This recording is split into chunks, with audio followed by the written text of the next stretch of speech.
We just saw how we can use HTML.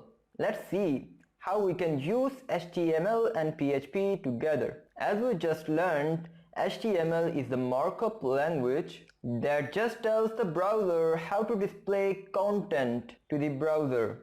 It's not a programming language. HTML is sent to the server and displayed in the browser and referred as a client. But only HTML is just good for displaying data that will not change in future.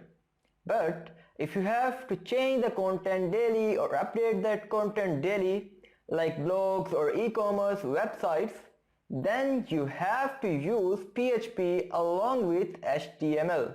PHP is a programming language and that can be used to create, manipulate and output data.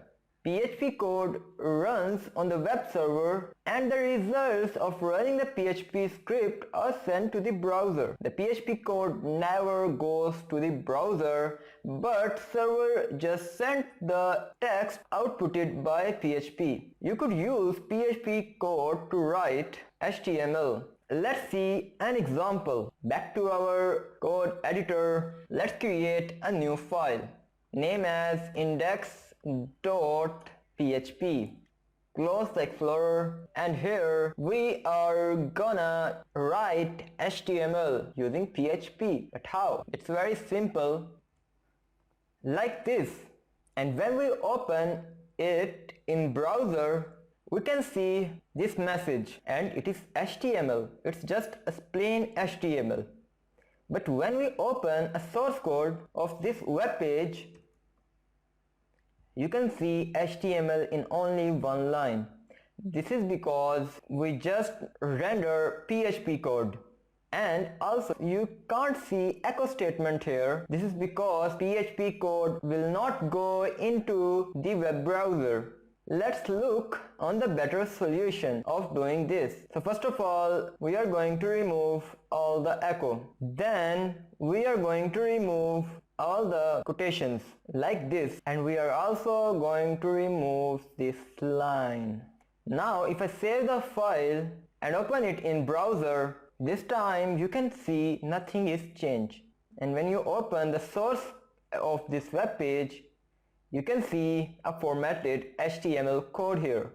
We can also add PHP inside HTML, like if we just create a new paragraph and add PHP, we have to close the PHP. To close the PHP, again use question mark and then greater than sign. We just open and close PHP. And inside here we can write any PHP code, like this. Now if we run this in browser, you can see here the quick code. And if you see the source code of this web page, you won't see any PHP code in this line.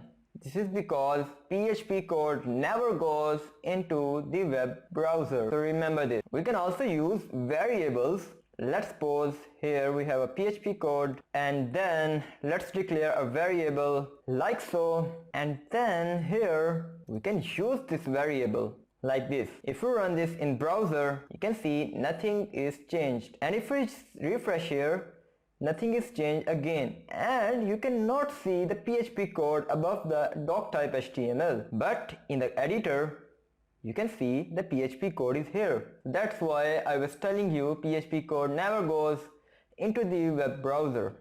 We can make our code bit more better by removing echo and PHP and use equal sign instead, like so. And it is totally same, the meaning is totally same. If you have only one line, then you can remove this semicolon from here because we are just closing it. And then let's go and see what happens. Here in the browser you can see nothing is changed again, and here also nothing changes. That is the thing that I want to tell you. We can do many more things like this. So this is all about basic mixing of PHP and HTML.